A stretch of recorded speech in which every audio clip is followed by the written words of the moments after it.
All right, welcome to RetireJapan TV, the show where we talk about personal finance, investing, retirement, life in Japan, and loads of random things that we find interesting. Hello, everybody. Thanks for joining us live. If you're here live, and if you're watching the replay, then you missed out on the interactivity that we offer. So it's just us chickens here tonight. We've kind of decided we're not going to make a huge effort to get a guest every week. So that was originally the concept for the show, but that was kind of 80% of the work, was finding the guest and coordinating with the guest and figuring out the guest. And we found that actually it's just almost as much fun to just do it by ourselves. We have had some really good guests, haven't we? Very good. We have had awesome guests, and we are going to have guests in the future, but not necessarily every time. So when we find a good guest, we'll invite someone on, but we're not going to really make a huge effort to get someone every week regardless, kind of thing. So I think, and we've both been traveling. So I got back on Saturday evening. When did you get back, Daniel? Saturday night. Oh, okay. So we both got you probably suffered a little bit more with the jet lag and so on. Yeah, back in England, it was a long journey, changing. Was it? It might be 36 hours or something, door to door. I guess. Is it that long? That seemed like a long time. Maybe it wasn't. I don't know. But yeah, I picked up something on the flight, so I'm feeling a bit rough. You have to be gentle with me. Awesome. And I was in Miyakojima, which is my favorite place in Japan. But as we'll talk about later, I discovered that it's not always my favorite place in Japan. So, can you just explain where that is in Japan? You might not know. So Miyakojima is one of the Okinawan islands. It's kind of sleepy, so it's one of the least popular islands. But it's very good for diving and snorkeling and stuff like that. But it hasn't got a huge nightlife, and it's pretty rural, most of it. So I love it for that reason, but it's not popular with the party crowd. Not the first time you've been, is it? I don't think. No, it's the third. Oh, really? And we're planning to go back in November. So you like it? Okay. I like it a lot. Yes. Yeah. So now if it gets popular, it's basically your fault for telling everybody about it. But it is. They keep building all these hotels and stuff. Everything's construction. So I'm a little bit worried about the character of the island. But that's completely hypocritical for a tourist to be complaining that there are too many tourists in the tourist spot that's trying to attract tourists. You know what I mean? Yeah. But it is. Yeah, it feels like Koh Samui was when I first went there 30 years ago. I remember back in the day, it's no longer basically. So I think this is just a natural progression, right? Awesome place that people start noticing, and then slowly becomes less awesome as you go. Yeah, until the next one comes up. Exactly. So today we are going to talk mainly, or our main topic. I don't know if it's going to be our main topic, actually. I think it's just going to be the first topic. But did we talk about the video last time? No, it was in your blog post. So the reason we're going to talk about living in the countryside in Japan and why that might be less attractive than it might initially seem to some people, and why you might want to be aware of these things. So the reason we made it is because we saw this YouTube video made by a bunch of Japanese YouTubers who had gone in and bought an Akiya. And, Akiya is totally trendy now. There's newspaper articles about Akiya all over the world. There's whole YouTube channels devoted to promoting Akiya and talking about Akiya. And Akiya, of course, are abandoned or semi-abandoned houses in Japan that you can pick up normally cheaply or sometimes for free with conditions. And so these Japanese YouTubers got an Akiya, and their plan was to go in and renovate it and turn it into a kind of guest house and maybe use it on the weekends and stuff like that. And it was a very bitter video. They were very annoyed because basically they ran into a bunch of problems and basically gave up on the project completely. And the main problems they seemed to run into were the expectations of the locals vis-a-vis, contributing to community events and joining certain organizations and providing kind of mandatory labor and money towards certain things to keep the local community going. And they had been told by the estate agent that none of these things were compulsory, that they could basically opt out of all of them and it would be fine. And the local community felt otherwise. So they had lots of clashes, and in the end, they just gave up on it. And I think sold the Akia again to someone else. And it was interesting because we had quite an interesting discussion on various places about it, and some people thinking that the Japanese YouTubers were completely out of order, others thinking that maybe the countryside is not kind of caught up with modern expectations, and maybe the countryside should change, and trying to find that middle line there somewhere. So I've never lived in the countryside in Japan. I've always lived in Sendai. I've lived on the outskirts of Sendai, but that's very much not a rural place. But I did come very close to buying an Akia myself a few years ago. So about 40 minutes outside the city, there's this kind of beautiful area called Furusato. But it's only 40 minutes from Sendai, so you could easily commute to work from there. Absolutely beautiful. And there was an Akia listed on the website for the city, and it had a whole bunch of land, and it was this old kind of farmhouse thing that would need a lot of work, but not if you were just going to go there at weekends and do some gardening, which is what we were planning to do. And the whole thing only cost 1 million yen. So I talked to my wife quickly, and we decided we were going to buy it. Now it's about $6,000 at the current exchange. Yeah. Wow. For the house and the land and so on. And it wasn't like a complete ruin. You could have lived there. It wouldn't have been very comfortable, but it was perfectly fine. It was hooked up to everything. Wow. So we called them up, and they said, "Oh, sorry, someone bought it half an hour ago." You missed it by half an hour. Oh. But, it's fine. It's the way it was meant to be. Exactly. We probably would have run into all sorts of problems with the locals if we'd bought it. Right. But in the future, you think there might be a chance for you to live in the countryside again, or get a similar kind of place? I'm not sure, because we've got our own mansion now, our condominium, as they say in the US. And my wife's parents' place is now in her name, so they put the house in her name, so she will get that at some point, possibly. Like, her parents are like 90 now, so actuarially we'll get that at some point. And then do we need a third house? Like we talked last time about the place I saw in Shikoku. Yes. Which was the closest I've ever come to like just rabidly wanting a piece of real estate. And even that, I talked to my wife, it doesn't make any sense for us to buy something like that. So I don't think so. I think basically we'll renovate my in-laws' place. Maybe try and buy the plot next door, build it out a bit. But I don't think buying, I mean, just even for an Akia, where you're paying 1 million yen or something, think of how many nights in a hotel you could get for that. And these hotels could be in different places. You could go and explore, and you wouldn't have to buy anything or do maintenance or pay property taxes. So it's a nice dream, but I think the reality doesn't quite match it for me, at least. It feels like property is one of the hardest things to separate your heart and your head when making a decision. I mean, because because there's all these stories, aren't there? We tell ourselves stories about, if I was living here, it would be like this. So. And then you start thinking about, if I had my family here, it would be really fun for the kids to do whatever. And and then you've got to run the numbers, and then you've got to be like, it would be really cool, but the numbers don't make sense, or vice versa. Have you ever lived in the countryside? We did.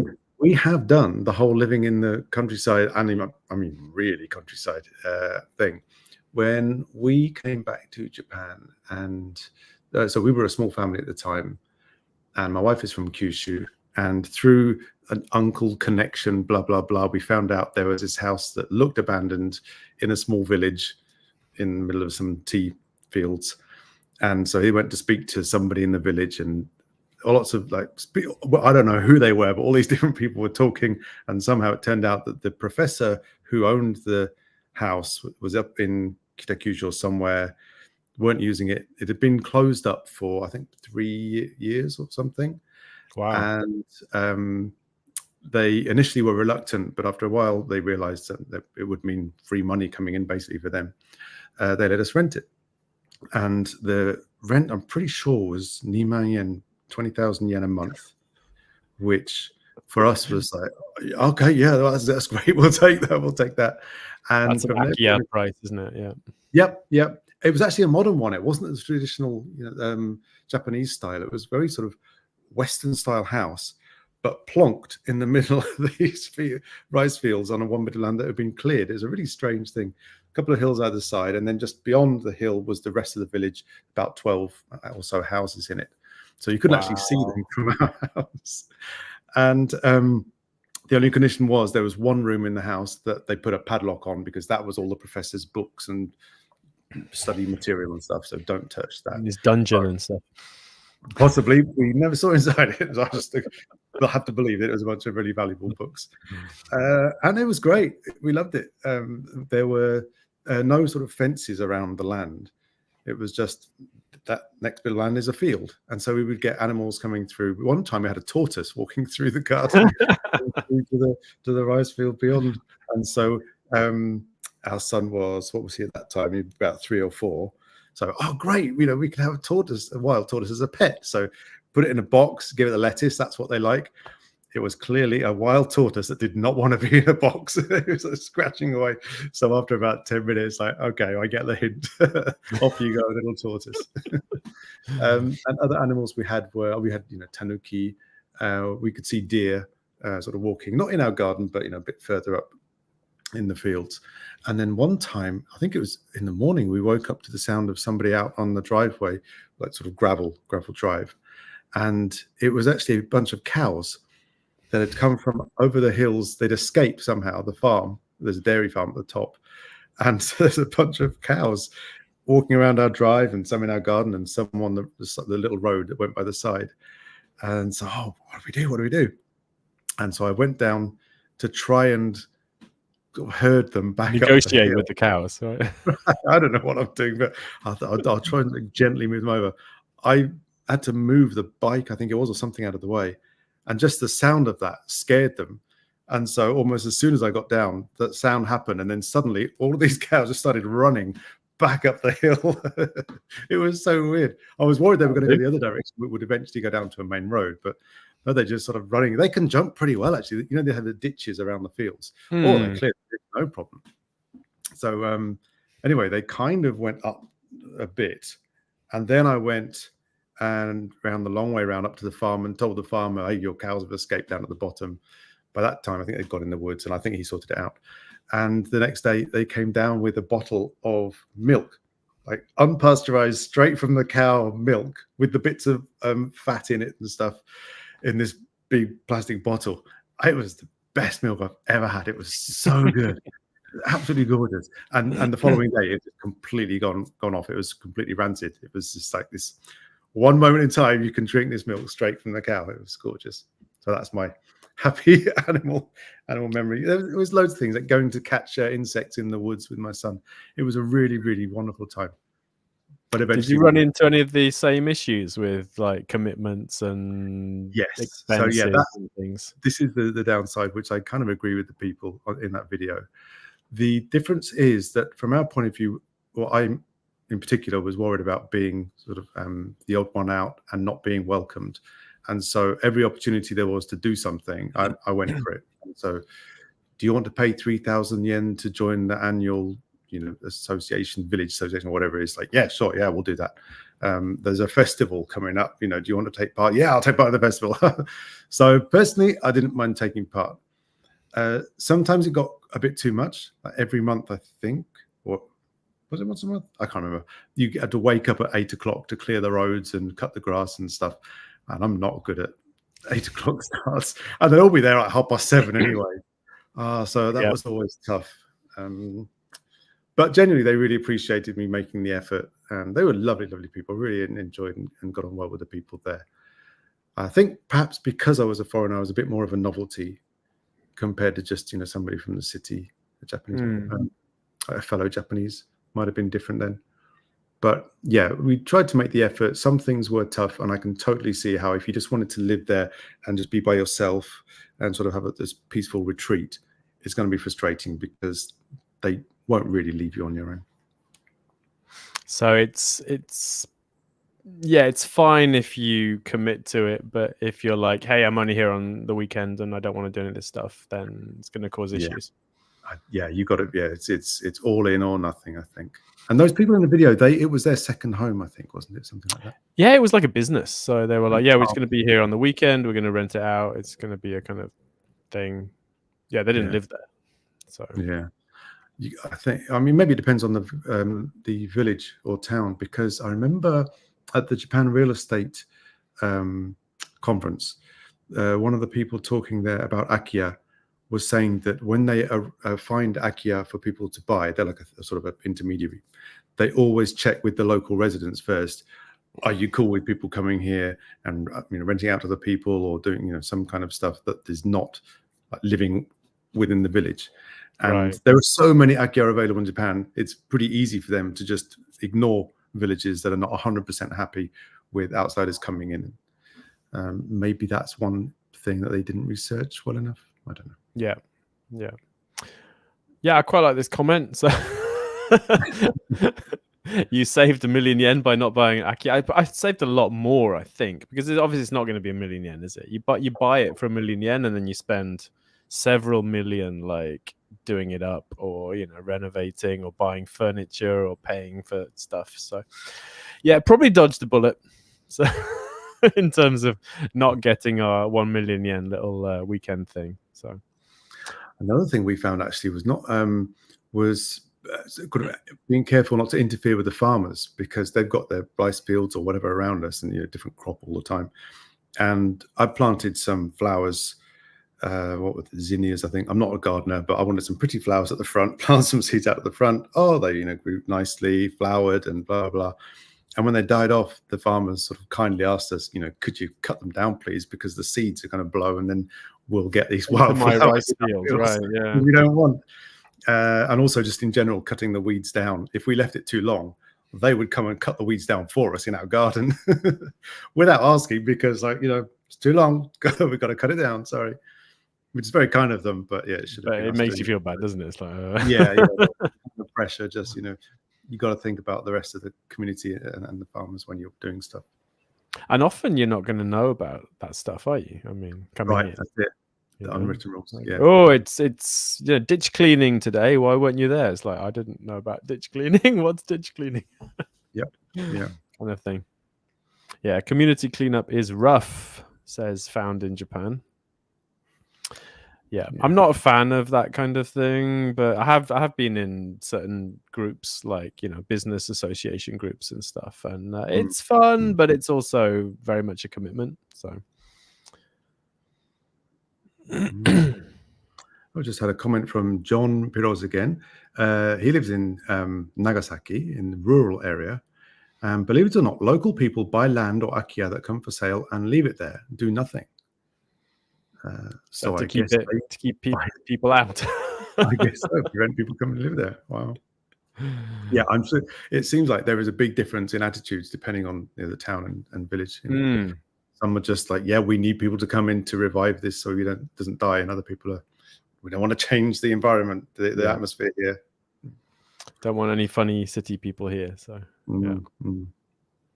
we have other friends actually who after we finished in the countryside, we then lived up in Tokyo, which is completely the opposite. And we had some friends there, kids the same age as our son, and they did the opposite. They moved from Tokyo down to Kochi on Shikoku. And again, that's the different. He was there, yes. We went to visit them. I live in a beautiful place. They rent this house which came with half a mountain.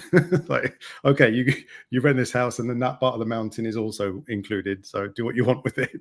And eventually, I think they just bought it out actually recently.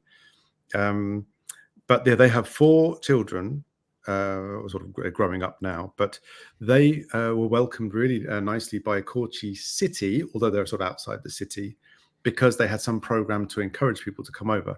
And so I think they got, I'm not sure if it's free, but they got some kind of assistance, both with housing, but also they wanted to set up a business at the beginning. So they sort of met with people who could help them in that.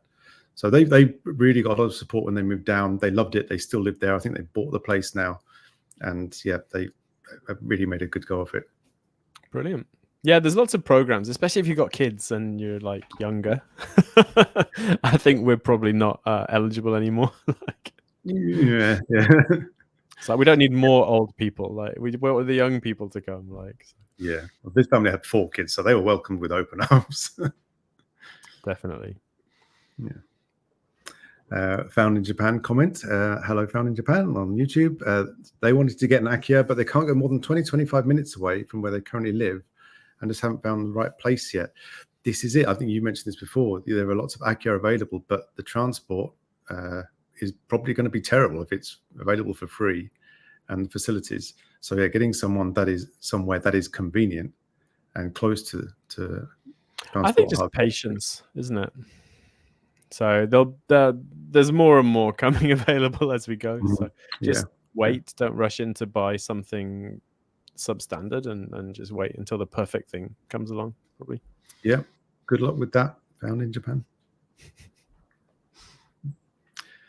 I highly recommend it though. So wrapping that up, yeah, if anyone is thinking about living in the countryside, do it. Be prepared to put in some effort, but it's just a wonderful experience. Would you do it again? Yes, I think I would. I mean, where we live now is kind of semi-rural outside of in Kanagawa, and we have a sort of association for this small neighborhood where we live. And just soon after we moved here, they came and said, "Hey, can you come and be the representative for the next year, please? It's tradition for the new person to do that." What, really? It's tradition, yes. Yeah. That wasn't a lot of fun, but thankfully my wife very kindly stepped in there. But still, we pay a small fee, and then we can use the local sort of village hall thing, and they've got a bazaar once a year, which I help out at. So it's a nice. It's not too much effort. We don't have the monthly street cleaning and stuff like that. There are a few activities which I like being involved in. So it's a nice compromise. Would I live in the total countryside again? Possibly not. I like this sort of middle ground right here, where we're close to convenience stuff, but there's also this like Inaka vibe a little bit. Okay. That compromise. Nice. I don't think I would. I quite like being at least next to a city. Yeah. Cool. Right. Let's go on to news. You've sold that for everybody. Inconclusive. Yes. But yeah, just be aware that it's not going to be as simple as just moving there and ignoring everyone. So yes. I'm just going to remind people actually of the format that we do. We've got a bunch of news and topics that we prepare in advance that we'll go through, and after that we have some other updates from Retire Japan World. But we also have question and answers at the end. So if whilst we're chatting you've got questions in particular about personal finance in Japan, then leave them as a comment. We'll get to them later on. Well, I say we. Ben will, and I'll take half the credit. So yeah, our news and other topics. What have we got? The first one I think you listed. Japan is in the wrong time zone. Yes, I feel quite strongly about this. So let me make my case. So currently, in summer, it gets light at 4 a.m. and it gets dark at 7 p.m. I propose that we move Japan 2 time zones so it gets light at 6 and gets dark at 9 p.m., which would be much better. Oh. I rest my case.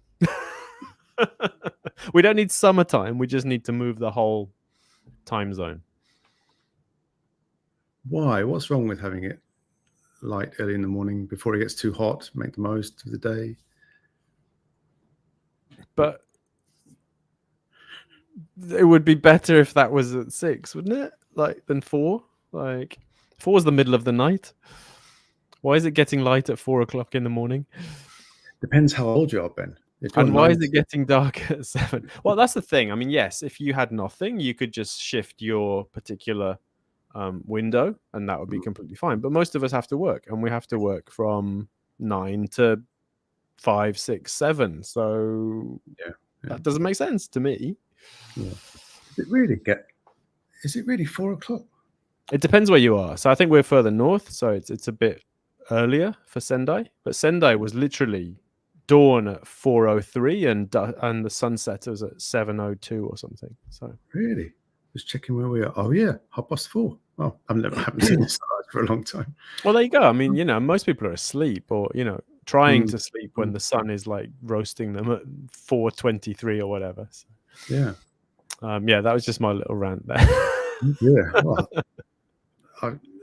I support that. Although I haven't personally found it a problem for me, but I'd yeah, it like is. to have more of an evening and less of a wake up as if you live in Norway or something, and it's the sun Yeah. is coming through the window at 3 a.m. Yes, I've just come back from the UK where we have long summers at this time of year. It was about 10 o'clock at night when it was finally getting dark. And that was really nice. We were sitting out with the family having a barbecue, and it was at 8, 9 p.m. and it's still light enough to see. Really Yeah, nice. I mean, it got dark here like an hour and a half ago, right? Yeah. And it's just, especially during the summer, it's a shame we can't make most of the evenings. But I don't like summertime. I think summertime is kind of annoying. So I just want to move the time zone 1 or 2 hours in that Summertime. You mean the clock change summertime? daylight savings time. Yeah. Do not like that. I'm happy to take that. If we're stuck with this time zone, but we don't have to change the clocks, that's okay with me. Awesome. And then I've got another rant. I'm just ranting today. I'm just angry about everything. Go for it. So as I said, Miyako is maybe my favorite place in Japan, but I discovered on this trip that I do not like Okinawa in the summer. So basically the rainy season finished like 2 weeks ago in Okinawa, so it was like proper summer when we were there. And the heat's okay. The humidity's okay, but the sun is just brutal. Like the sun is so harsh. Yeah. I just didn't. We are never going there in the summer again. So we will go between like late October and late May, I think, in the future, and just avoid those summer months completely. Yeah. Yeah, we were there in October last year, and it was very pleasant indeed. So that was perfect for me. Yeah. I don't think I've been in this summer actually, Okinawa. I don't recommend it. No, okay. You just end up sitting inside, which is completely not the point. I mean, you want to go there to be outside and enjoy the sea and stuff. And I couldn't. I got really sunburnt on my head because I went snorkeling. And I normally wear a hat, but snorkeling, obviously, no hat. So yeah. I remember going in April one time, and people in advance, people were saying, "Oh yeah, it's going to be too cold to swim." And then when we got there, this is perfect. As an Englishman, this is absolutely just the right temperature, isn't it? Yeah. They're like, "Oh, it's going to be a bit chilly to dive." I'm like, "Mate, come on! I've dived in New Zealand, all right, in a dry suit. So Okinawa in the winter is fine." Yes, yeah. Yeah, it's like when we were in Kochi. We went to a river and did some kayaking. And in the middle of it, we kind of stopped for lunch and we went swimming in the river. And the guide was like, "Oh my God, it's so cold. How can you do that?" And I was like, "This is so nice." Yes. Compared to Sendai. So yeah. Yep. See, we don't always moan here. We do say nice things about Japan as well. But generally. All right, let's talk about something more objective, shall we? Yes. So a couple of news items. So this was a quick one I saw about Amazon. Amazon Japan has made a policy change that could be a problem for foreigners in Japan. This is from Sora News 24. They have quite a few interesting stories. Headline is doing a lot of work there. It's one of the things. Okay, there's not a lot of need to panic. It's not actually much of a problem, really, is it?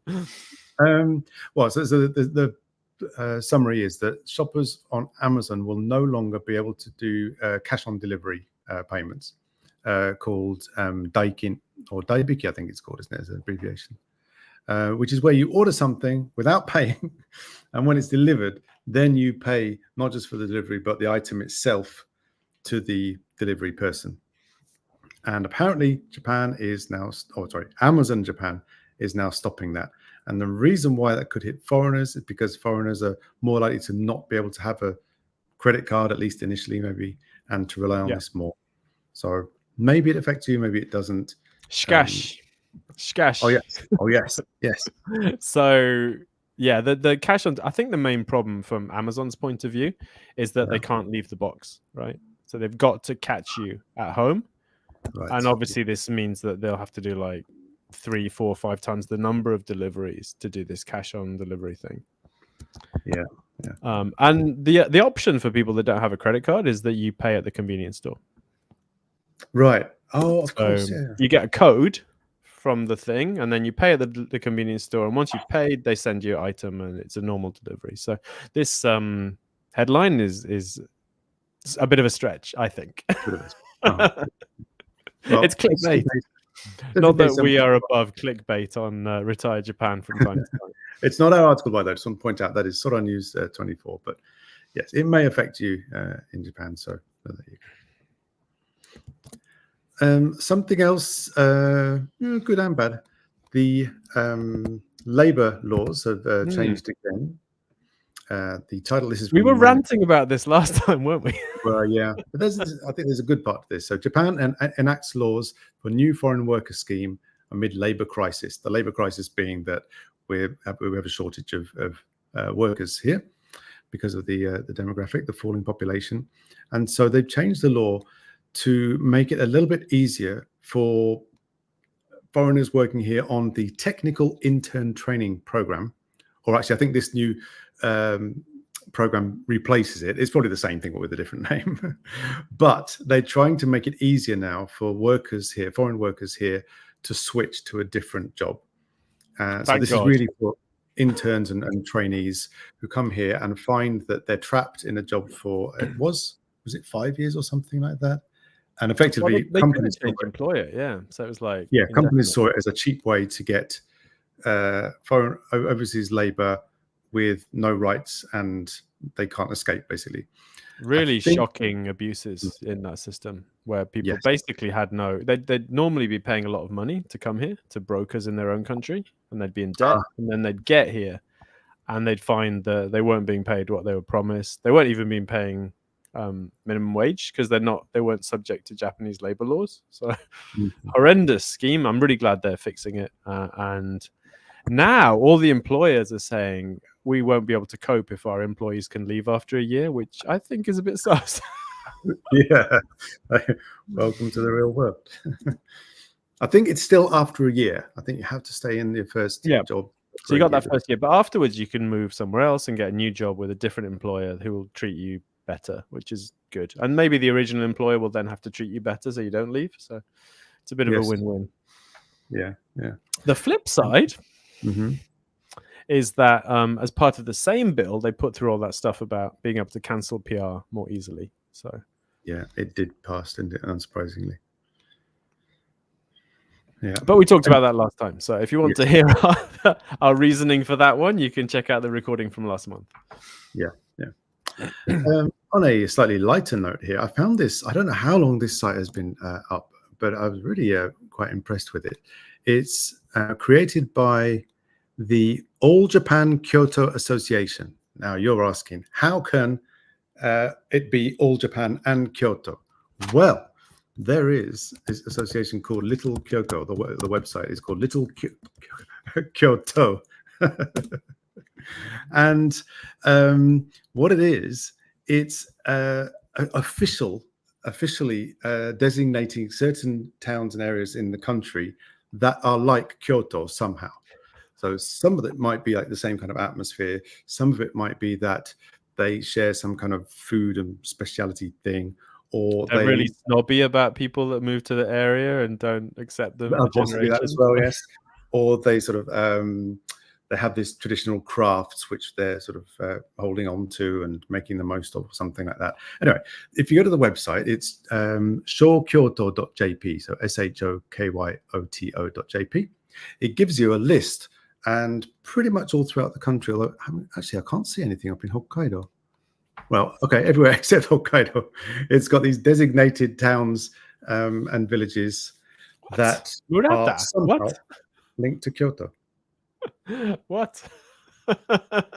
Yes, you have a comment, Ben? Nice. Okay. Yeah, Murata's a bit of a stretch, I think. Right. So some of these might not immediately remind you of Kyoto, but for some reason, hilarious. they have been granted this little Kyoto status. Anyway, I think it's cool the way they, instead of just generically saying, "Oh, we have lots of beautiful old places in Japan," they've actually specifically said these places have some kind of interest similar to Kyoto in some way, no matter how much of a stretch. And I like it because it takes maybe it takes a little bit of the pressure off Kyoto with all the influx of tourists. If but it also takes off, yeah, maybe. If people become aware of it and start looking at it and yeah, okay. Yeah, but certainly some place on here is like, oh yeah, well that looks quite interesting. Which there are lots of places that I'd never heard of here, and it might be a good place just to look for like little day trips or little weekend trips, regardless of whether they're actually like Kyoto. Like they're probably quite interesting for some reason, right? So. Yes. And so linking this with sort of personal finance, if you are desperate to go and visit Kyoto and it's all pretty expensive and all traveling and stuff, maybe there is some place on this list closer to you where you can go for a day trip or save a bit of money and kind of get the same vibe. And so, yeah, you save money, perhaps. Fair enough. Yes. Okay. I like it. I mean, it's very Japanese, isn't it? It's like the top three. Like just down the road from us, we have Matsushima, which is one of the top three views in Japan, and I'm like, okay, why? But yeah, being on these lists is a really big deal for these places. So. Did I put that in the link? I think I put that in there. Yeah, Little Kyoto is in there. Yeah, Little Kyoto. There we go. Yeah. Yeah. Awesome. So Daniel, why don't trains have mileage point deals? Yeah, like airlines do. This came up with a chat with a friend who was getting very frustrated with the climate change and nothing is being done quickly enough. And one of his points was that there are so many incentives to travel by air and not many to travel by train. And I think JR East certainly, I know, has points when you travel. But in comparison, the train network is so good in Japan. And yet, when you sign up for a credit card, you get this big bonus of air miles. And when you collect air miles for flying or something, you build up to the next status level and then you get free lounge access. And we don't have all those for trains. You get points, but then you don't get some extra benefits and you don't get big sign up. Upgrade to the green car using your right. Yeah, as far as I know. Yeah. So I don't really have an answer for it. It's just, this is my turn to rant, I suppose. It's like if we're trying to encourage train travel and Japan is so good at it already, then why do we have all these sort of benefits and mileage programs and stuff for flights? Yeah, I mean, on that vein, it shouldn't be cheaper to fly somewhere than to go by train. So all these like peach things where it's 6,000 yen to fly to Okinawa and stuff, we shouldn't allow that. We should tax it so that it's not cheaper than the train. Yeah, I suppose if that's the objective, I think. Because basically the airlines are basically freeloading, aren't they? Because the train companies are paying for the infrastructure and stuff, but the airlines are not really paying all the externalities for flight. They're not paying for climate change or emissions or pollution or all that stuff. So.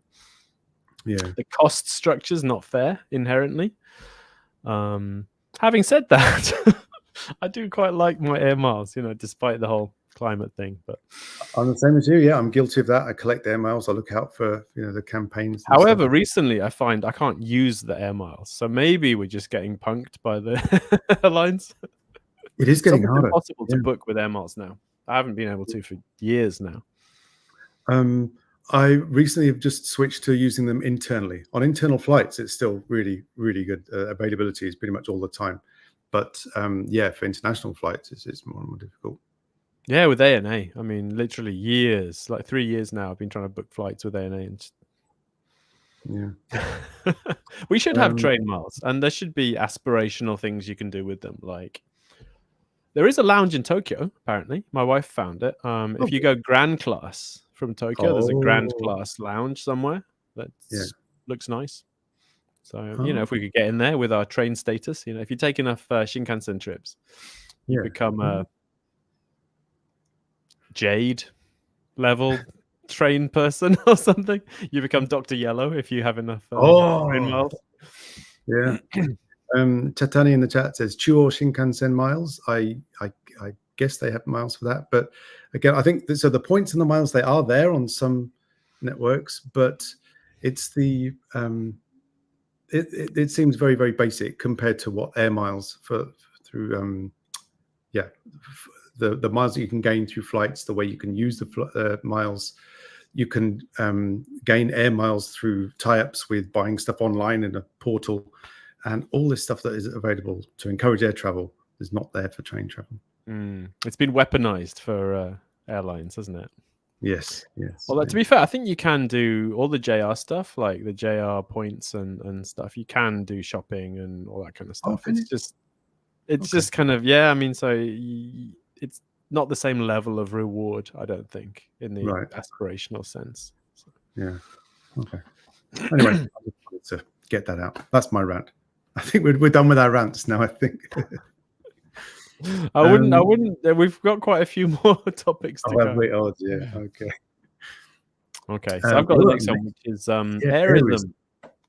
So I'm finally swapping out all my kind of work undershirts for airism ones. I used to have these like raggedy cotton things, which are actually quite hot, and airism's so different. So that's my recommendation. Get the Uniqlo airism stuff because it really is better for the summer.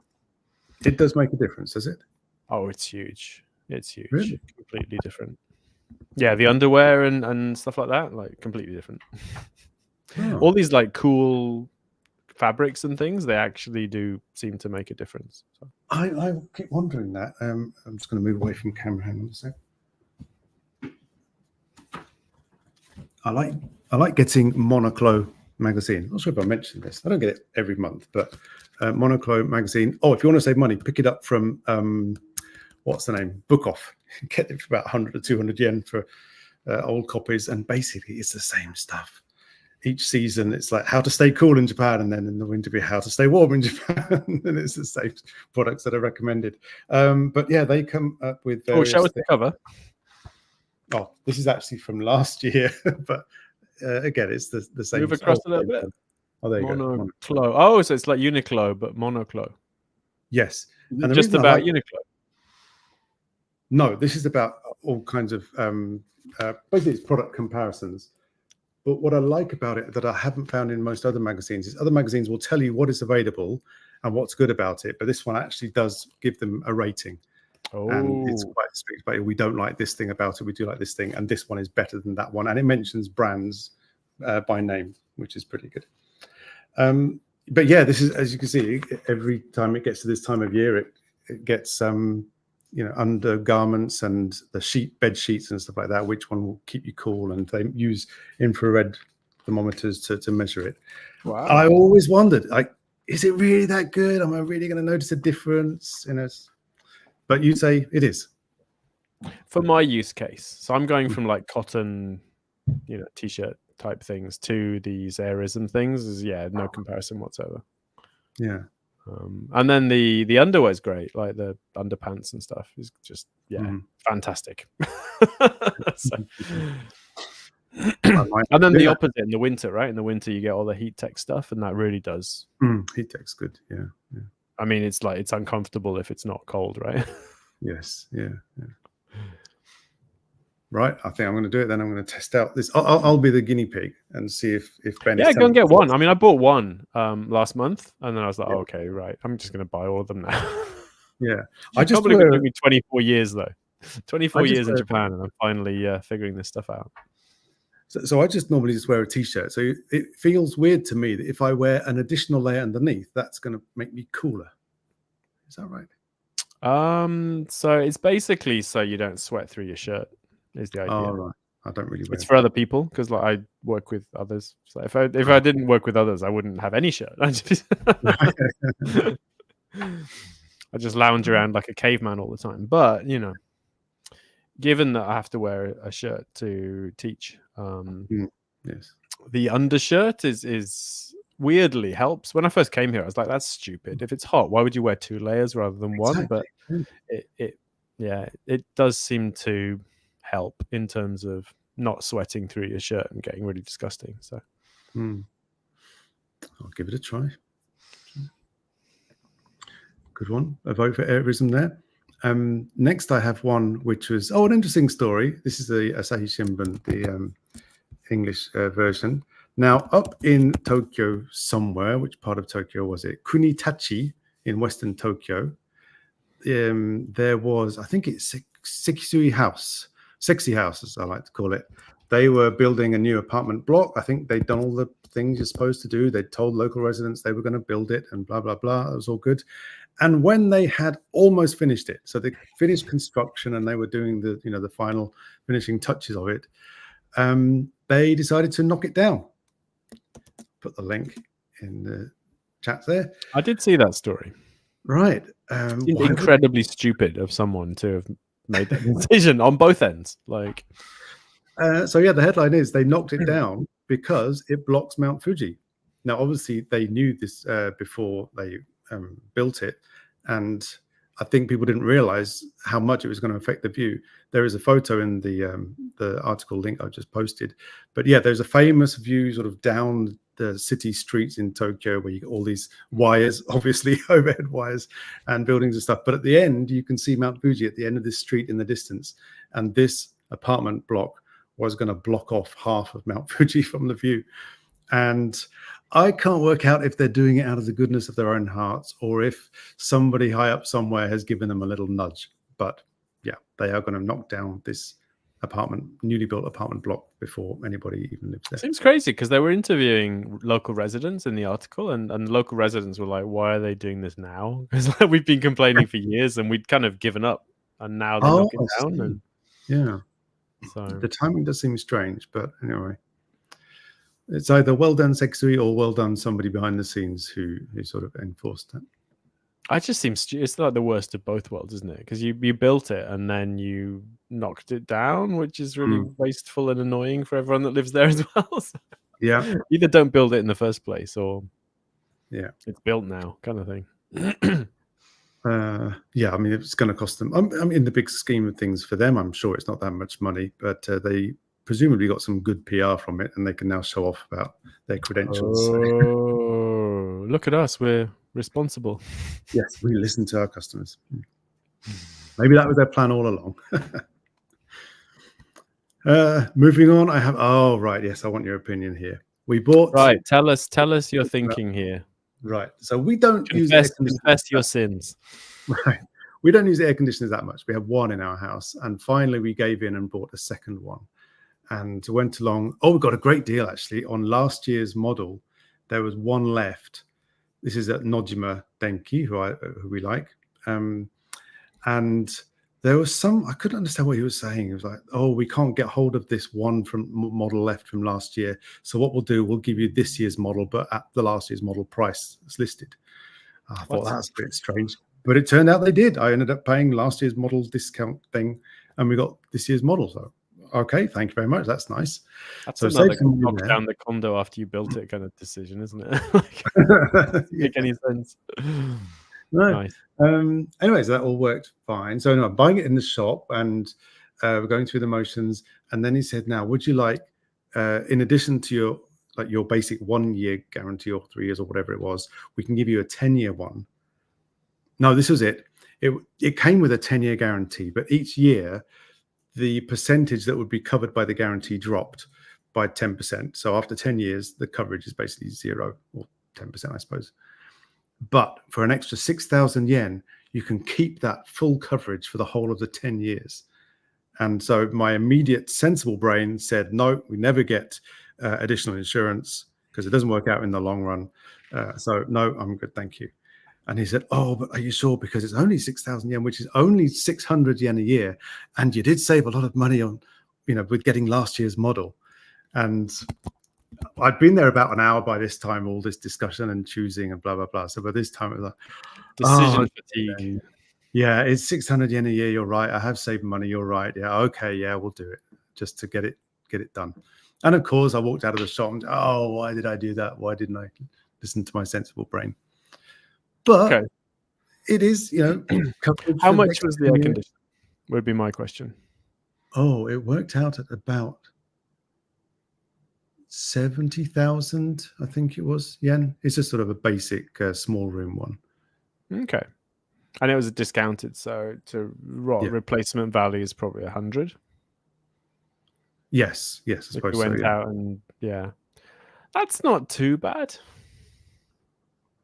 I mean, I don't, you know me, I'm very lazy and I don't really bother fiddling about with little details. So whenever I rent a car, I always get the full insurance, even though I probably don't need it, but I just want the thing of coming back and not having to check for scratches and stuff. Yes. Yeah, that seems fine. I mean, your air conditioner, is it going to break in 10 years? I don't know, but yeah, I mean, if it was like 30,000 or 40,000 yen, I wouldn't have paid 6,000 yen to insure it. Right. Yeah. But for like 100, I mean, think about Apple Care or something.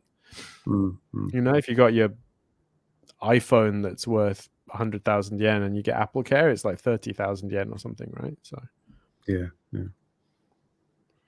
I will forgive you for your sin. Yeah, I was kicking myself. In terms of number, it's 6,000 yen, so it's not worth like losing sleep over. And maybe it'll be worthwhile, maybe it won't. But watch out, folks. I should have known. Part of the problem was I wasn't expecting it, and I should have expected it. So you just be prepared.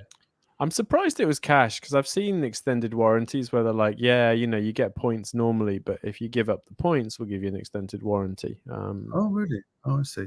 I've seen that a few times, and I was kind of like I guess it's to come at it from a different angle that you're not expecting. It's not cash; it's just points. Right. It doesn't feel like you're spending anything. Yeah. Found in Japan has said, "Oh, that's cheap." Yes, but there were all the extras, so it's funny how they all add up. You get the thing itself, and then I think it was included. The label was included, but then we had to have a switch moved or something. We had that extra wire for that switch to work on that particular side of the room, and then when it comes out, we had to have the hole drilled, which was another few thousand yen. And then where we wanted to put the external unit was more than 2 meters worth of pipe altogether. And so it's not just the pipe, but it's the pipe cover that you've got to pay extra for. And that's, I think, 5,000 per meter or something. So in the end, it was over 100,000 yen to fit all complete. So it's the extra bits that do add up. But still, it was pretty cheap. We just wanted a basic one, though. It's only a 6 tatami room, small aircon. Okay. And we got it back in May as well, which I think is a good time to get it because it's before everyone is buying their aircon. They're trying to get rid of the old ones at that point as well. So it's just when the last models are still available, if you look. So we were able to. We might be shopping for air conditioning soon. So not looking forward to that because we have quite a big one for our main room. So. Oh right, yeah. I think it was more like more like the 200 and some thousand. And this time of year, I don't know if you'll get bargains. Will you? Oh no, it's not immediate. Like over the next year or two, kind of thing.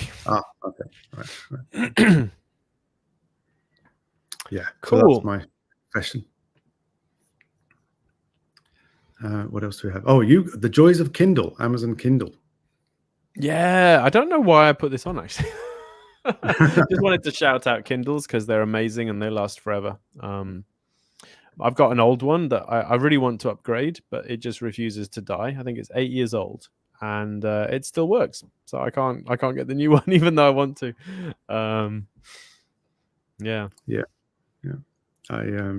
I got one for I have one which I like you love it, lasts forever. I got one for my wife a long time ago, and at that time it was still like, do you want the backlit version or the non-backlit version? And I tried to save a bit of money, got the non-backlit version, and now I wish I got the backlit one because it lasts so long. There's no opportunity really to upgrade it because it just still works fine. And we should pay that extra bit of money for to have the nice version. If you're going to get a Kindle, it's going to last for a long time, so it's worth having the good features. They're great. I mean, compared to any other electronic device. Although I have to give a shout out to my Dell laptop, which is 9 years old and still fine.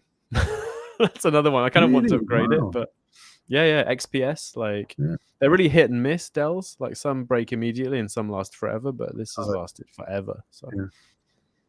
Oh wow. That's dangerous. Dangerous. So there will be an Amazon Prime Day soon, mid-month, 16th, 17th, and the Kindles will be on sale. But yeah, but I can't buy it if it's not broken. It's not about the money. It's the principle of the thing. Maybe it'll break between now and July 16th. Something will happen. Give it to your students to play with. Yeah. Centerfort Vid comment about the 10-year extended warranty thing I got. Said if the air conditioner breaks down, for example, in 8 years, don't forget that you paid for the extra cover. That's a very good point. Yeah. So keep your paperwork handy. Yeah. Ideally, I suppose you should have a system or a spreadsheet or something listing it. Oh, another spreadsheet. Another spreadsheet. And hello, Stuart, who says hello from Kushiro City. Thank you for joining us. Right. What else do we have? Oh, housing discrimination in Japan. Doesn't sound like anything new to me. What's that all about? Oh no, it's been on forever. But there's a big kind of thing on Twitter at the moment where people are complaining as ever. You know, this has been since I got here. You know, it can be very hard to rent. And there's far more landlords than I'd like that are basically, no foreigners, no dogs, no foreigners. and it's not just a foreigner thing. So there's no single mothers, there's no old people, there's no part-time workers, there's no, it's completely legal to do this. It's completely fine here legally and even societally. But people are complaining about it, and people are like defending it on Twitter, which I thought was interesting because I don't see how you can defend that.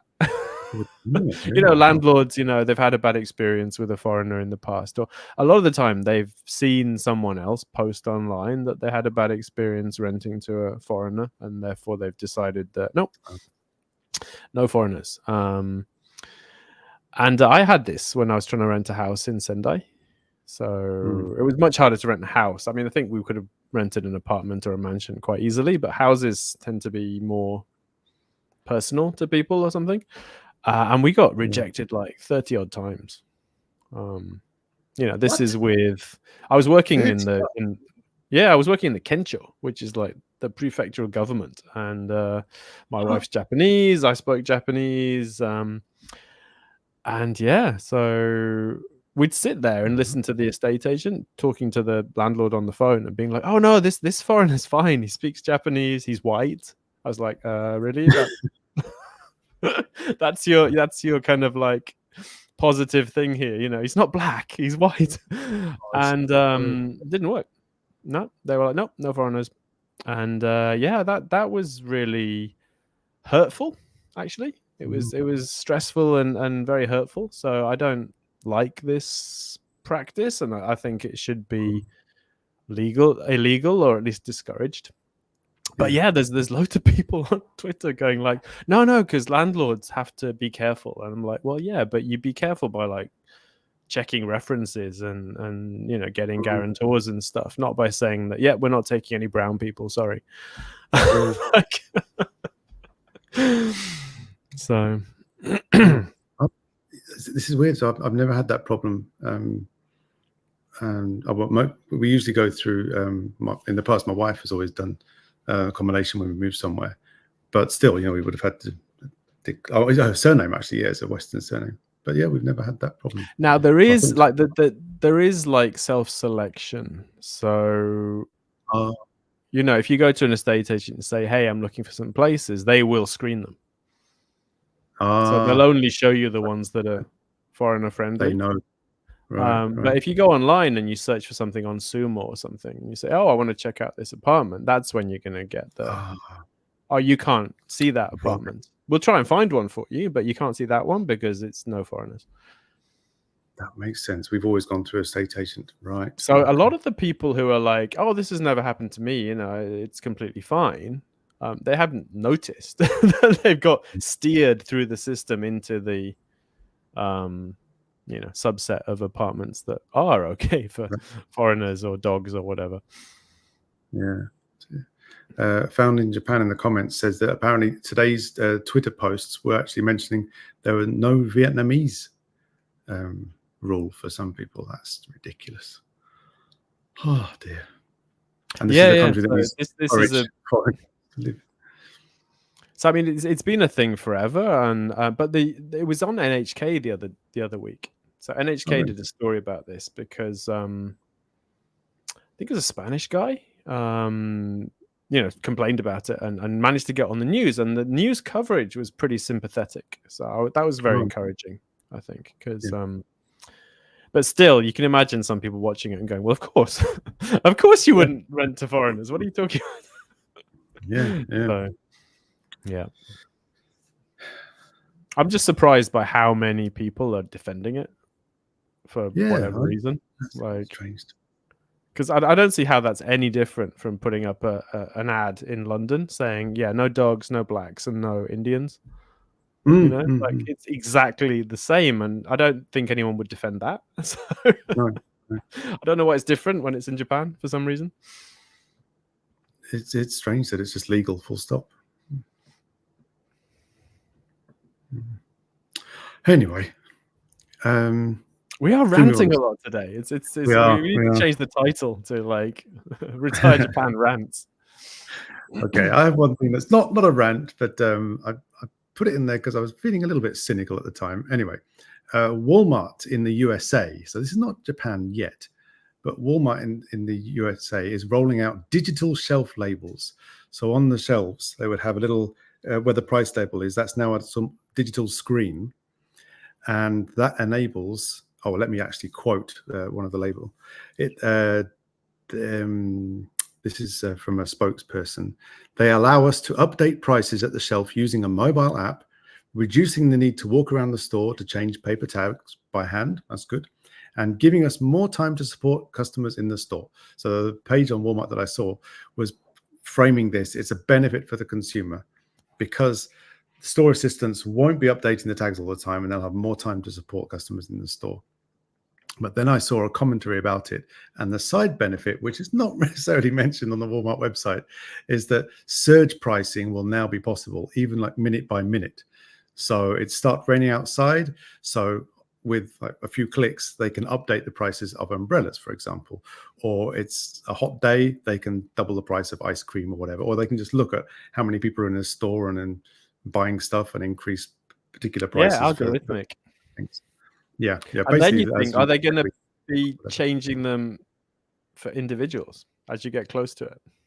Oh, you've got cameras, right? And AI, and they're like, "Oh, this guy, isn't price sensitive, so we'll bump it up a bit." And then the next person's like super price sensitive, so we give them a discount. Like, possibly. I think like the way they would, individual ads where everyone sees a different ad or whatever in sci-fi films. Everyone gets a different price in Walmart. Yeah.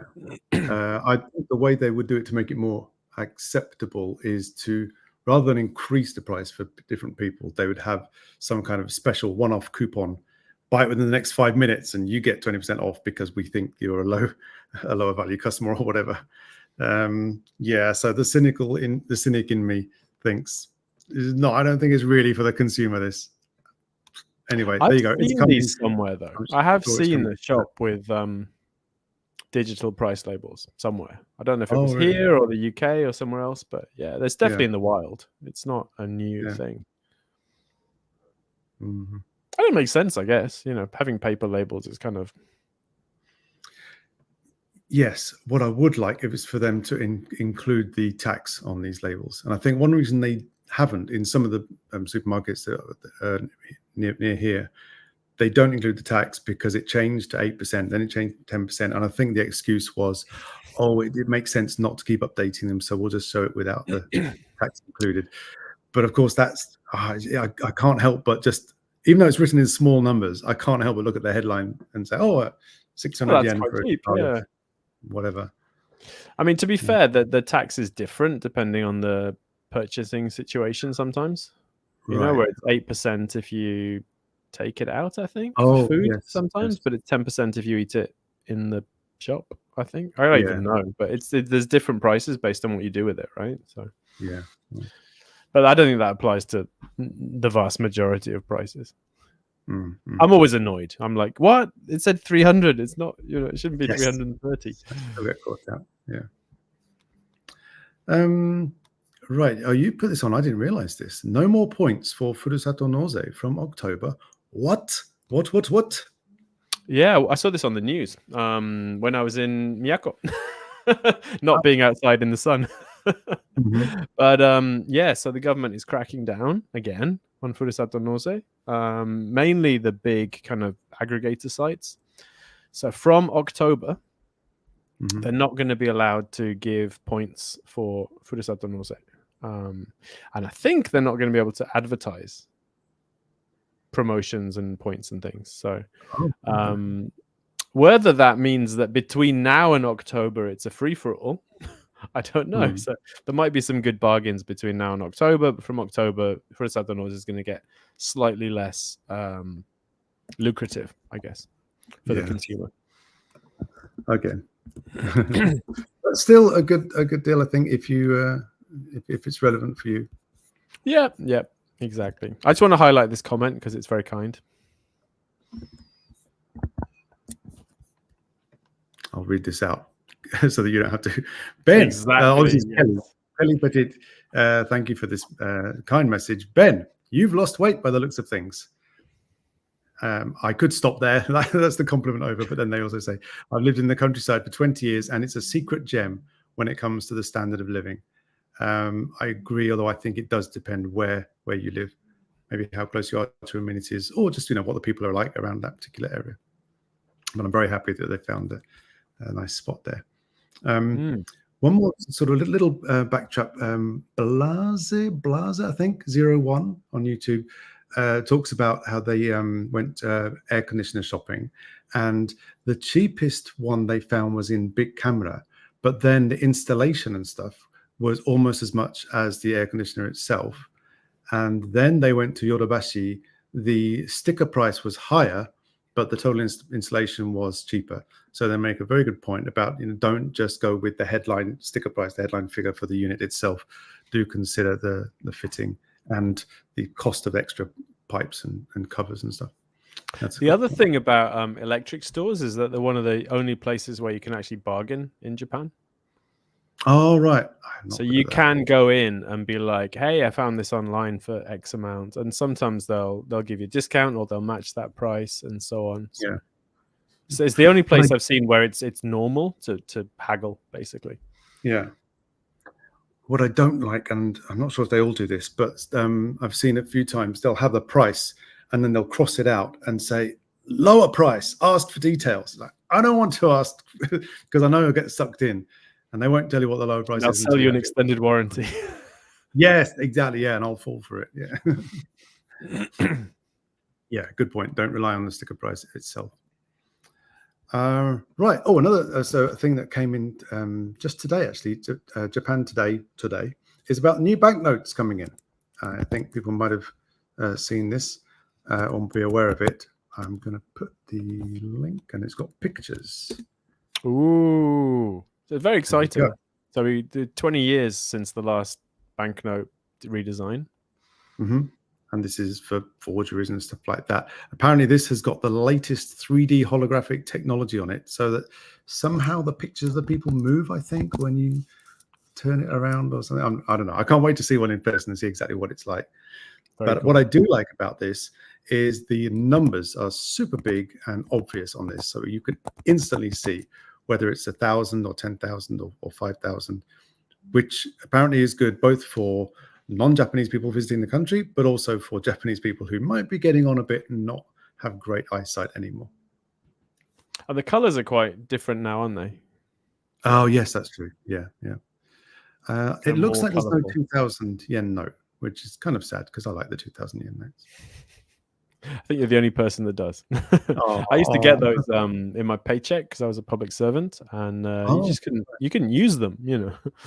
Yeah, yeah. Like trying to use them now, because you often get them overseas if you're buying yen cash from a money changer overseas. I don't know why they ended up over there, but you know, tourists rock up and they can't use them anywhere. Yeah, I have one or two, and I thought, oh, they might be valuable now, and I go and look on Yahoo auction, and no, you can buy them for 2,000 yen. We've got one in a frame somewhere, but yeah, it's right. Yeah, maybe in 100 years they'll be valuable. Mm-hmm. But yeah, this is going to be a huge hassle though, because apparently you need to change all the machines to take the new banknotes, and this costs something like 100,000 yen per machine. Oh wow! To do the upgrade or replacement, and all the companies that make machines are like booked out for months or years, so it's going to be a very slow changeover. And all the drinks machines are basically not going to change over. I mean, not anytime soon, because it's not worth it. And so this is going to be a real pain. So we're going to have like when the new coins, where you know you can't use the new coins in 60% of machines even now, because they were waiting for the banknote upgrade. They're going to do it at the same time, because they knew that was coming. So like if you upgrade your machines for the new coins, and then you have to upgrade your machine for the new banknotes. So so it's cool, but I think it's going to be a huge hassle, and I think it's going to push more people into using digital stuff. Yeah, which is what the government wants, I think, isn't it? Apparently. Yeah. This is also to get rid of all these enormous cash piles that people have in their closet or whatever, because that's going to become non-valid, right? Yes. So if you hear all these news stories about people getting 20 million yen stolen from their house or something. Why did you have 20 million yen in cash in your house? You know what I mean? So all these people are going to have to change that cash over or put it in a bank or something. Yeah. It's also going to hurt, in particular, ramen places or places that have very low overheads. And yeah, you know, they automate it to minimize their costs. You know, you pay for the ticket in the machine. It's going to cost them a lot to replace the machines. They can't do it immediately anyway, because as you said, there's a queue for, or there's a waiting list, I think, for the new machines. So it feels a bit tough on those kind of industries. Yeah, I mean, it's a huge inflation driver, isn't it? So we might see prices going up even more because of this. Yeah. So anyway, cool in a way, but second order effects. Yes. These are going to be introduced from Wednesday, I think. Banks will start. I mean, I'm sure it's going to be a slow start, but they will. I might go and get some on Wednesday just to make a little video. Okay. I don't know if all banks will have them available on Wednesday, but I think I read that from Wednesday they're going to start sending them to banks to hand out to people. To dispense. Very cool. Right. What else do we have? Oh yes, you put something here that I deliberately haven't asked you about, because I wanted to hear about it live on the podcast. Life-changing book. You said that your wife is now interested in personal finance, investing, and retirement because of this book, or what's this all about? Yes. So we went to Miyako, and we flew from Sendai to Naha, and then we had a stopover in Naha, and then we flew to Miyako and so on. And my wife started asking me questions about investing and about retirement and about financial planning, and I was like, what? Who are you and where is my wife? Like, because I've been talking at her about this stuff for 20 years probably, and she's just not very interested, but all of a sudden she's interested, and it's because she's reading this book, and this book is all about, it's called Life Shift. So it's about how to design your life to deal with the current situation and so on. and it's been great. We've had some great conversations, and she's like, yeah, this book is saying all the stuff that you said. And I was like, oh, thank God. So it's kind of like confirmation. And she was like, let's do this quiz together about bonds and stocks and things. And I was like, it's really nice. It was a really, really nice little bonding experience. And I think this was basically the right book at the right time, which is always the case, right? So you can meet a book, and if it's not the right time, it's not going to resonate with you. And you can meet the same book later, and it will resonate. So this was hitting her at the right time. But yeah, it was great. So if you have a Japanese partner who is not into personal finance, this might be a book you could slip onto their bedside table and see if it takes hold.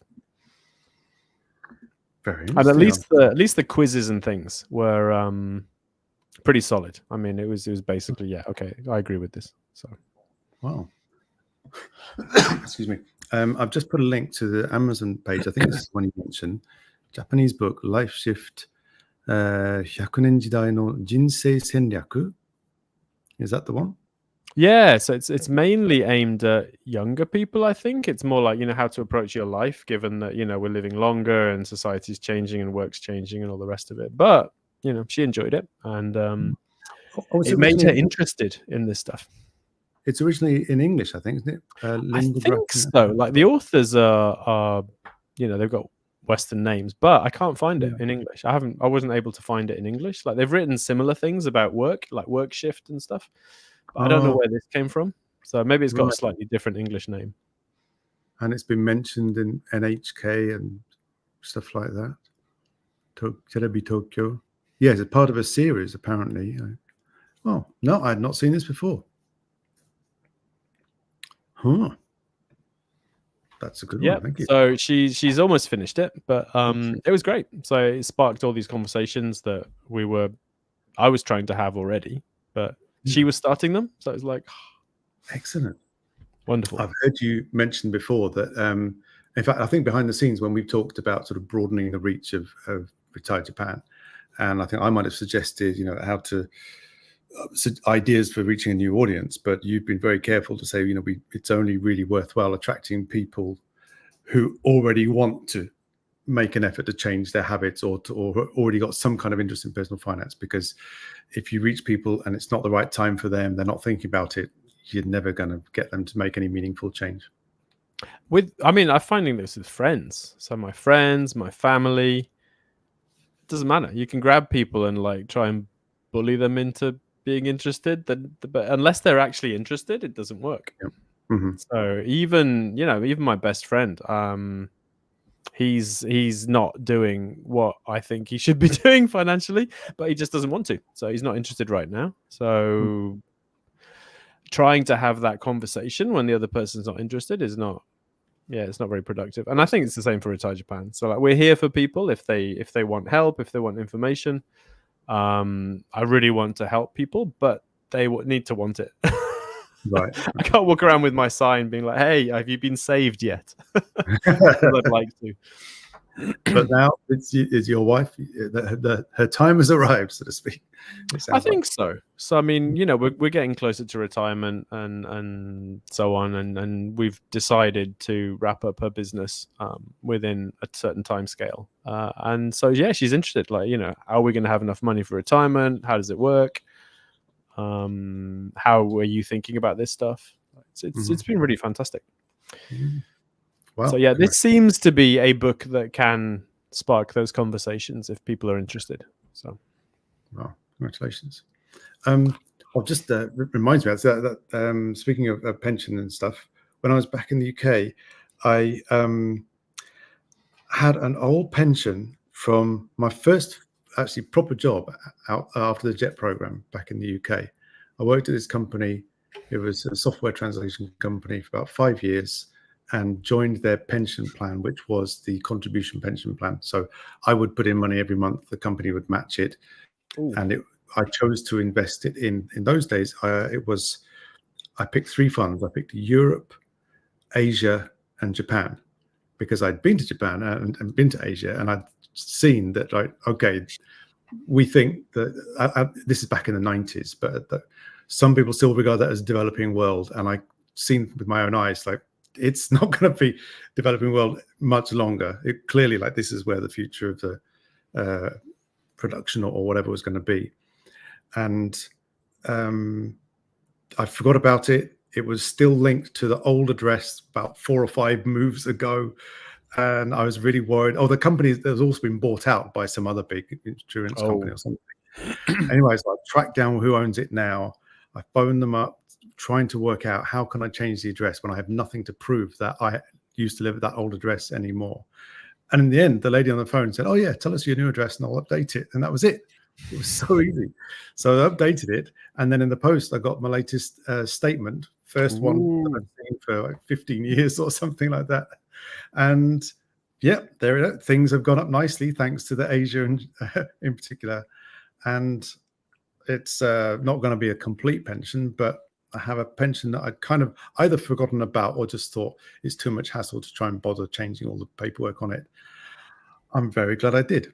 So yeah, if anybody listening has old pensions that they might have forgotten about, it is well worth going back and making sure they've got the right address and just making sure you've still got that paperwork or something. And also making a nice document for your family that lists all these things, because it's so easy to lose bank accounts and investment accounts and pensions, because if you get hit by a bus tomorrow and your family doesn't know about them, it's gone forever. So very, very common, apparently. Keep putting that off. Yeah. So that's one reason I made a will, because it's actually written in my will now, the Japanese will. So it's got the banks and not the account numbers, but just the bank names and, there's the accounts at these banks kind of thing. Yeah. Good idea. Right. We're back to you then on the list. The forbidden purchase. Yeah. So this is actually the Monday read. So,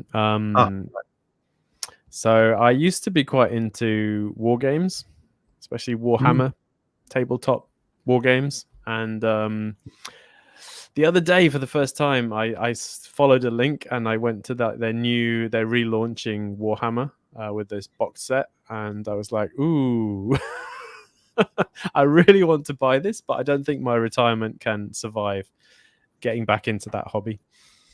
Because it's, have you ever done it? No, is it really expensive? Games Workshop, but oh god, yes. Oh, it was bad enough being a teenager and being into these really expensive hobbies, but being someone who has some kind of disposable income, yeah, it's very dangerous. So, and a bit of a time sink as well, I guess.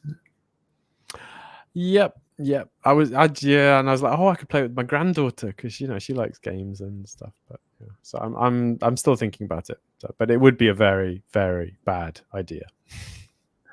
Anyone listening who's done Games Workshop stuff probably knows what I'm talking about. By the way, thanks, Rob, for your question on Facebook. We'll get to that at the end when we do the Q&A section. And the final thing we have on our news and other topics, we have a lot today, didn't we? Your wife's Apple Watch. Yes. So my wife had an Apple Watch until Wednesday, when she wore it down to 18 meters for 40 minutes. And when she came back up again, it was dead. So Apple Watches, other than the Ultra, I think the Ultra is rated for diving, but none of the others are. So don't swim or dive or do anything with them. Right. I think she did it on purpose. I think she wanted a new Apple Watch. So she was like, oh, I went diving with it by accident. Now it's dead. Oh dear. So we left it for a few days, see if it dried out, and it's still dead. They do have a thing on them where you press, I can't remember what, there's some kind of button press, which will then activate a little pump inside. And then it pumps water out of this hole or something like that. If it gets water in it. But I guess that's just in case of splashes in the shower or something rather than diving. Not if you take it to 18 meters, no. Oh, dear. They're on the Apple, it says they're rated to 6 meters, but without movement. Oh. That's in laboratory conditions where it's not moving around. So once you put movement in, then even swimming would kill them, apparently. So Oh, really? Oh dear. Carpe watch wearer. Caveat. Yes, exactly. Right. Okay, so we're Cool. done. Money tip. The Topic. section that Oh, everyone's been waiting for. Daniel's right. money tip. Right. Now, wait a minute there. Are you ready? Are you ready? How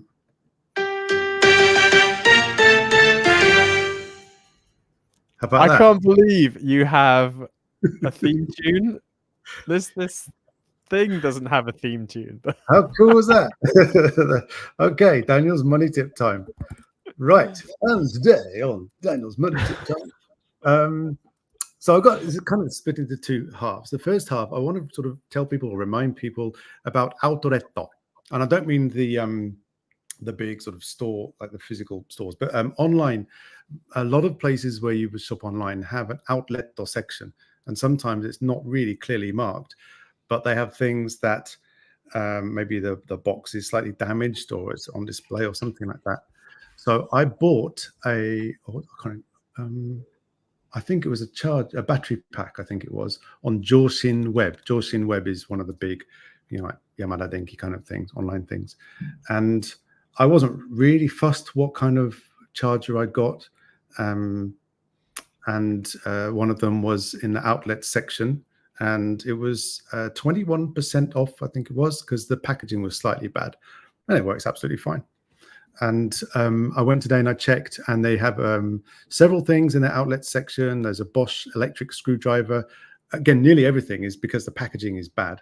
And that was about 20% off when I calculated it.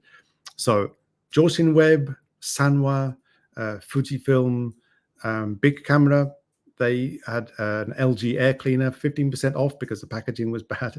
Muji, they've all got outlet sections on their website. Nitori has one. But sometimes they're hard to find. So the Nitori one, for example, you have to scroll quite far down the page, and then it will give you the outlet link.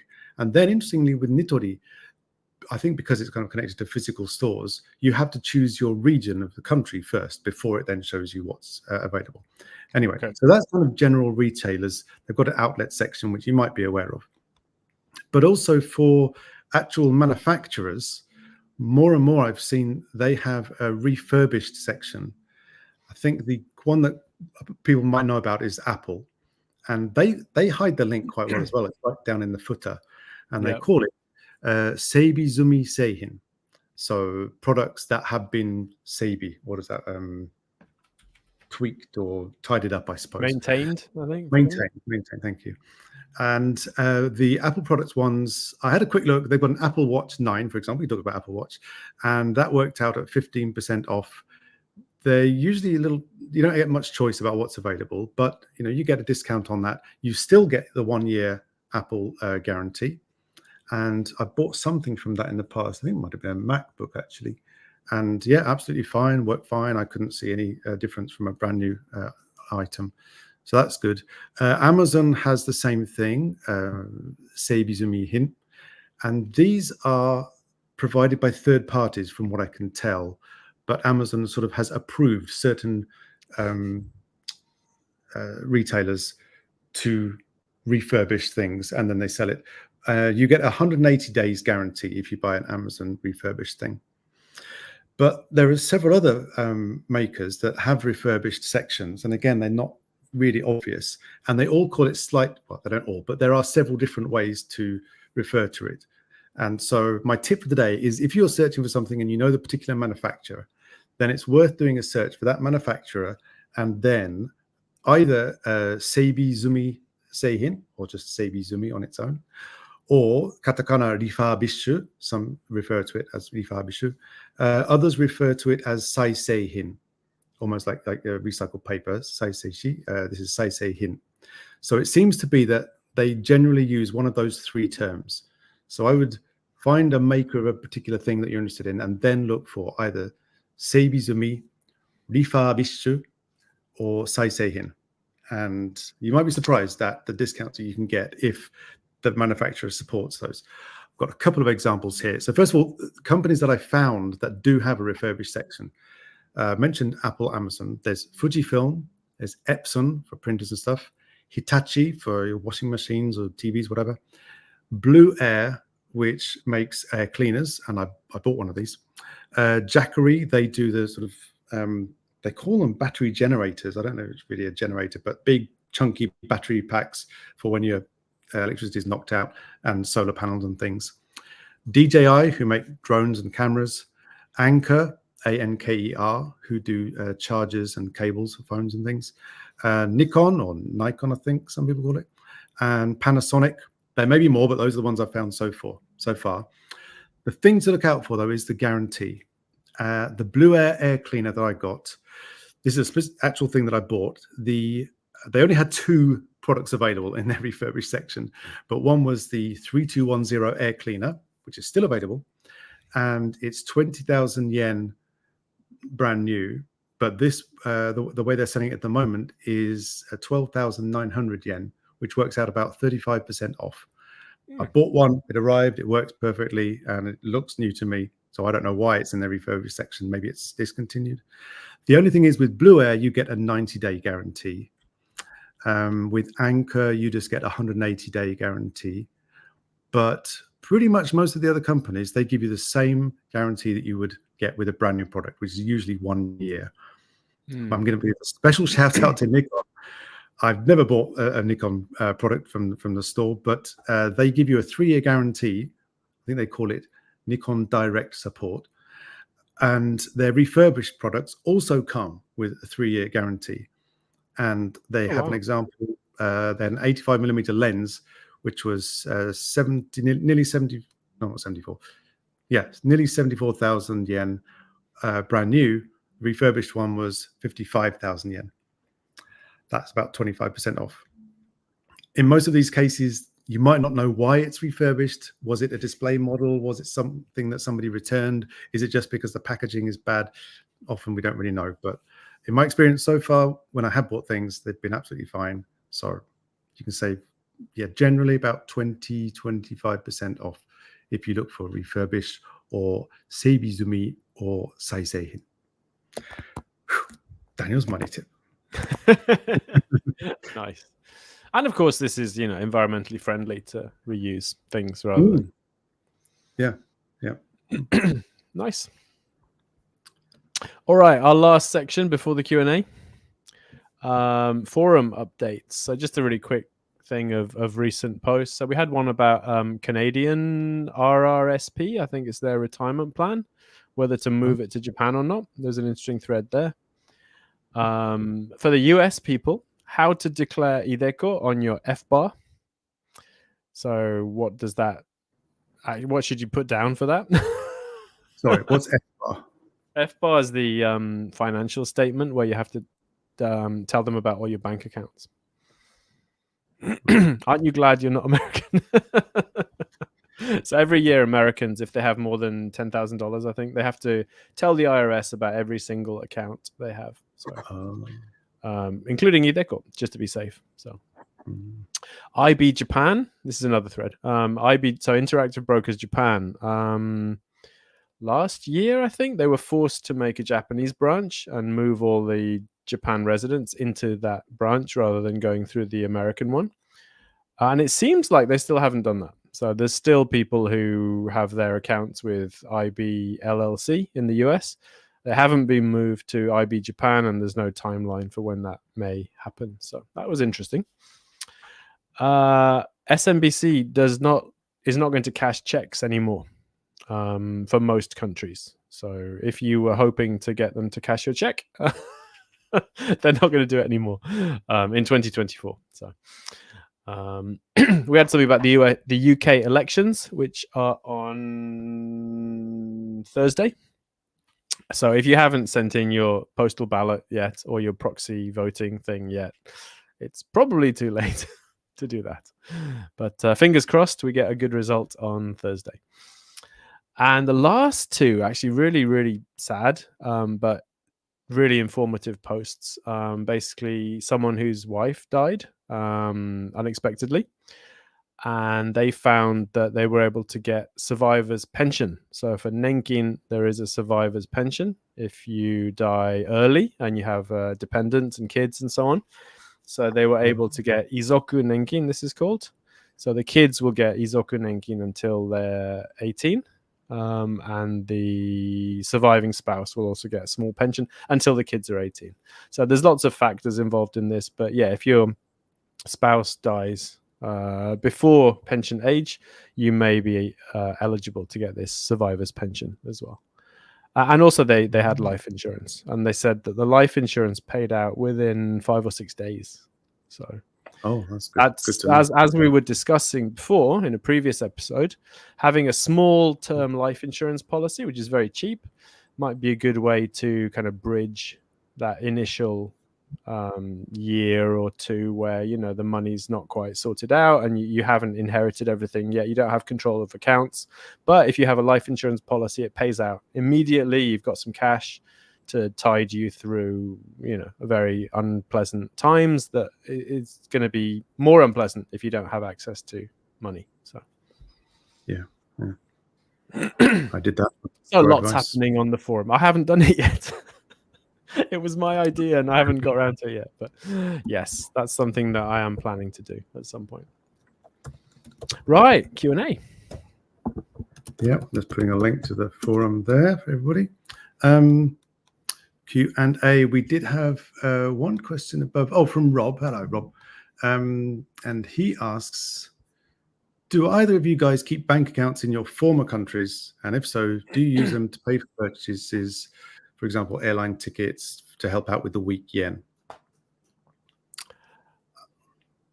I'll go first, I guess. I do have a bank account in the UK, but I mainly use it to pay my UK state pension, and I've got a few charities that I donate to with direct debit, so they come out of that account.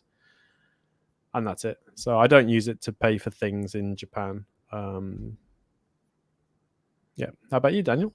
Yep. Yes, I have one bank account still in the UK just in case. It turned out pretty useful actually recently when we went back. My wife had to close an account or something, but she had nothing. I think they wanted to transfer the money into another UK account, so we'd be able to use my account for that.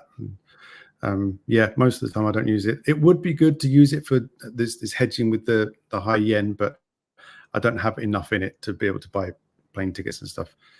So really it's just there in case I need it for some situation in the UK where I need to have a local bank account. Although I think that's less important recently because Wise, for example, which I think we both use, enable you to set up a UK account with a UK sort code and stuff like that for transferring, which is pretty good. So yeah, effectively, it's like having. So I think I'm kind of worried that NatWest will close my account because lots of UK banks have been doing this recently for non-residents. So Wise is my backup at that point. I don't know if Wise can do direct debits and stuff though. So that would be the only concern there. Oh yeah, possibly not. Yeah. I'm just going back to see if we have any other questions, and we did get one when we were talking about living in the countryside. Kay's Ansari. Thank you. Sorry for not mentioning you earlier, but they say, isn't there a security risk if a young family of 5 moves to a remote countryside place? Apparently this person's, wife, their main objection about moving to Japan was security. Either live in the city or don't live in Japan at all. I've found it's been, well, actually, no. I was going to say it was extremely safe when we lived there, but no, we did have one incident where we were out. We had some laundry hanging out to dry in the garden. I think you know where this is going. And my wife's underwear was hanging out in the garden, and we got back and it had been stolen. Somebody came to the middle of nowhere in the tea fields and stole wife's underwear off the back garden. They didn't break in, they didn't take anything else. So financially, it's not a big deal, but it was a really horrible experience. Called the police, they were very nice about it, but in the end, there's nothing they can do. They don't no witnesses, no sort of evidence of anything being disturbed. Someone tried to break into my apartment once, but that was in the city.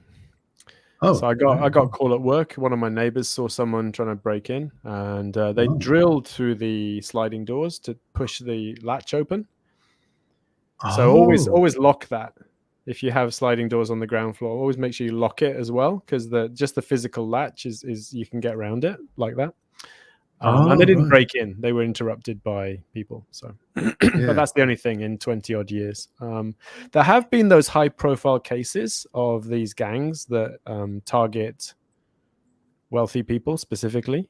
You know that thing where the ringleaders were in Cambodia or somewhere, or the Philippines. Oh, yes. Yes. And they were getting people in Japan to go to these home, break in, take the money and stuff, and sometimes kill the occupants. But incredibly rare. I mean, yeah, I think Japan is one of the safest countries in the world for physical violence and danger and stuff. So I think there's very little security risk for being in, especially in yeah. I mean, it's so rare that there's been what, half a dozen stories the 20 odd years I've been in Japan with the population of 125 million. So I think statistically it's pretty good. Yeah, compared with other countries. Yeah. Earlier on, we had another question from Kelly. Any secrets to staying cool in the summer? Now, you mentioned your airism tip. I've got a video about that. Oh. I made a video about how to stay cool in the Japanese summer, and I actually watched it again the other day, and I think it's still pretty good. So we might do a new one for 2024, but not a lot has changed. So if you go on YouTube and look for Retire Japan, stay cool in the summer. I'm going to see if I can find that now, actually. If you chat and keep them occupied so that they don't know that I'm rapidly searching in the background, make it sound smooth and professional. I'm back. I don't know how I got kicked out of this. Did you kick me out of the studio, Daniel? Oh, no, really? What? Oh. I think I must have hit something. Right, 11 ways.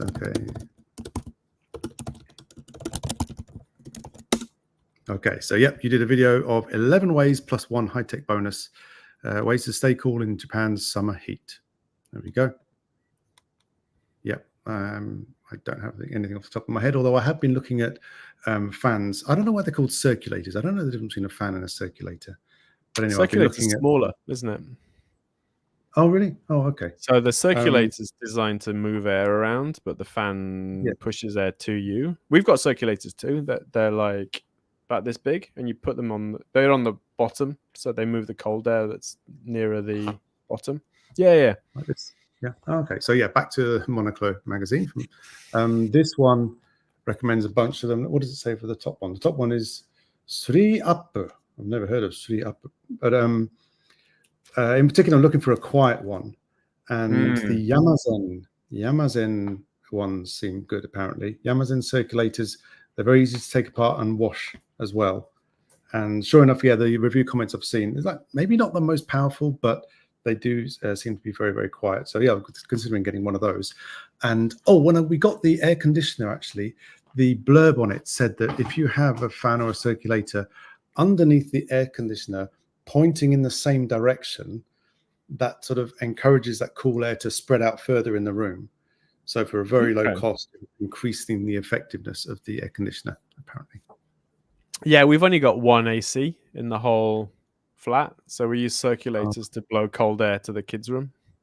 Yeah, down the corridor, and it's quite involved actually. Yeah.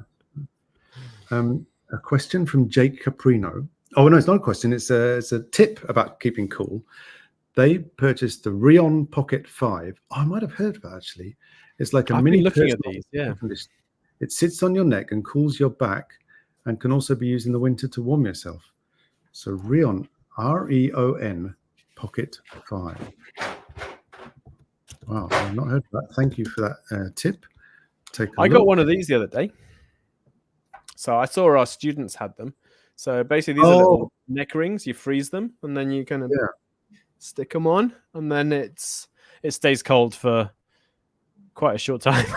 Really, I wondered how long it would take. Yeah, but I walk to work, so this would give me like 30-40 minutes of slightly cooler. Right. Basically, you've got this pack of ice on the veins and on the back of your neck. So yeah, it looks good. Right, yeah, just seeing pictures of the Rion. It's made by Sony. The Sony Rion Pocket It's kind of like the size of a mobile phone, and you sort of clip it under your shirt or blouse or whatever, behind your back, top of your neck, between the shoulders, kind of thing. Wow, interesting. I've not tried that, but it's good to hear you recommend it. So yeah, look out for that. Yeah, I saw that and I thought, ooh, that looks really good. And maybe in like a generation or two's time. Kind of thing. Right. Yeah. Oh, good one. Right. I actually have a question in the Q&A. Is it true there is a limit on the iDeCo tax-free allowance? As I understand it, you put stuff in iDeCo, you're allowed to access it when you retire, and then basically you get all that money that you put in tax-free, end of story. But apparently there's some kind of limit to how much of it will be tax-free. Yes. So, maybe your book, so I must have not read your book properly. Right, or maybe the book isn't complete. So iDeCo is tax-free going in. So you put in pre-tax income, it lowers your income, you get a huge tax benefit there. And then when you cash it out, it's actually classed as a retirement bonus if you take the lump sum. So there's 3 ways to cash out iDeCo, actually. So you can take it as a lump sum. Yes. The entire contents. Or you can take it as a pension, so it's paid out in installments, or a combination of the two. Oh. So the lump sum is taxed as a retirement bonus. And the way the retirement bonus tax break works is you build up a tax-free amount, and you build up 400,000 yen a year for the first 20 years, and then 700,000 yen a year for the next 10 years. And it maxes out after 30 years, and it's 15 million yen tax-free. Right. So it's a generous tax-free, but it's not all of it. Anything above that is half of that is tax-free. And then the remainder is taxed as one-off income, which means that it's taxed as income, but it's not added to your other income. Okay. So you're okay. Let's say you get 20 million yen from your iDeCo account. You get the full 15 million yen bonus, tax-free thing. 5 million is taxable. Half of that is not taxed. Okay. The remaining 2.5 million is taxed as income, but as if it was your only income. So like 2.5 million would be taxed at what, 20% maybe? It goes in bands. So not very much. Oh, so if you're the higher rate taxpayer, you don't pay the higher rate. It's not added to your income. It's separate. I see. Okay, so it's still beneficially. It's incredible. I mean, I got a retirement bonus when I left my uni, and I paid almost nothing in tax. I was shocked. I was like, what? That's it? Really? So similar. And of course, for most people, if they're paying in 23,000 yen a month, they're not likely to end up with more than 15 million yen. Yeah. It's only self-employed people who've got that 68,000 yen a month limit. They're going to go over a long time, over a long period of years. All right. So nothing really to worry about. No, but just be aware, it's not completely tax-free. There is going to be some tax to pay. And then it gets slightly messy if you also have a retirement bonus. Oh, because you might use it up for your retirement bonus, and then your iDeCo doesn't have that tax-free thing. So just to be aware that there is tax involved in some cases. And it's unlikely to really have much of an impact anyway. Yeah. Good. Thank you for that. There's one more question which I didn't put on the list, but if I wanted to learn about 2024 NISA in depth, where could I go? Well, until yesterday, you'd be completely out of luck because there weren't any resources. But yesterday, we published the Retire Japan Guide to NISA 2024, which is very nice. The book design guy did a fantastic job. The content's okay, and it's a pretty good resource if you don't have a NISA account, but you want one, but you're not quite sure what to do, or you haven't got round to it, and you're basically hesitating.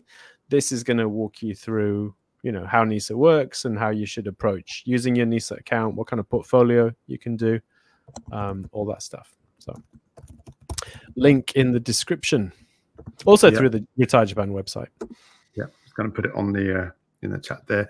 I put the Gumroad link, and I noticed it's not just that guide you've got, but you've also got one for Ideco, and you also have a couple of free little resources, don't you? You've got the 10 steps to financial security. You've got a financial. I really like the 10 steps. I really recommend people grab that because it's free and it's a pretty good overview. Yeah. Yes, but the most recent one, just hot off the press, the Retire Japan Guide to NISA. I've actually read through it, review for Ben, and he explains things very clearly, very simply.